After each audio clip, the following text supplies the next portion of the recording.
بسم الله الرحمن الرحيم. الحمد لله رب العالمين والعاقبة للمتقين. الصلاة والسلام على رسول اللہ صلی اللہ علیہ وسلم. غزوہ تبوک کے موقع پر اللہ کے پیارے حبیب علیہ الصلوۃ والسلام نے فرمایا، آج کے بعد آسمان جو بھی عمل کریں انہیں کوئی نقصان نہ ہوگا۔ اس کے بعد حضرت عثمان رضی اللہ تعالیٰ عنہ نے پھر صدقہ کیا یہاں تک کہ ان کے صدقے کی مقدار نقدی کے علاوہ 930 اونٹ اور 70 گھوڑوں تک جا پہنچی۔ یہی وہ مقام ہے جب اللہ کے رسول کریم صلی اللہ علیہ وسلم نے سیدنا عثمان غنی رضی اللہ تعالیٰ عنہ کو اپنے ممبر پر کھڑے ہو کر متعدد بار جنت کی بشارت سنائی۔ اندازہ کیا جا سکتا ہے کہ جس شخصیت نے غزوہ تبوک کے موقع پر اس قدر دل کھول کر خرچ کیا وہ دیگر مواقع پر کیا کچھ خرچ کرتے ہوں گے۔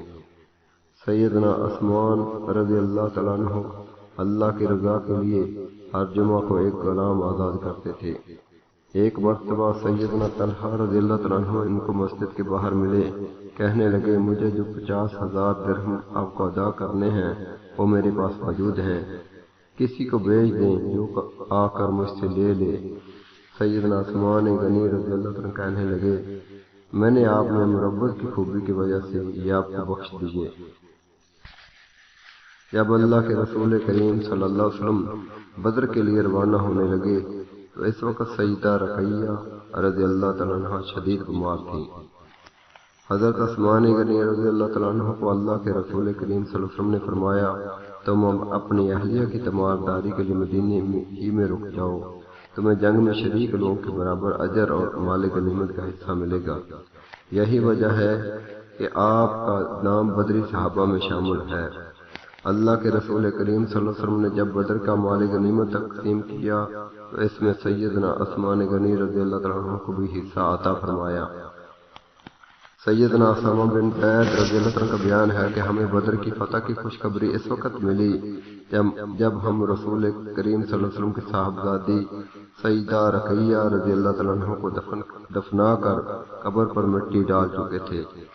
سیدہ رقیہ رضی اللہ عنہ کی وفات کے بعد اللہ کے رسول کریم صلی اللہ علیہ وسلم نے اپنی دوسری صاحبزادی سیدہ ام کلثوم رضی اللہ تعالیٰ عنہ کی شادی عثمان رضی اللہ تعالیٰ عنہ سے کر دی۔ روایات کے مطابق یہ نکاح منشاء الہی کے عین مطابق تھا۔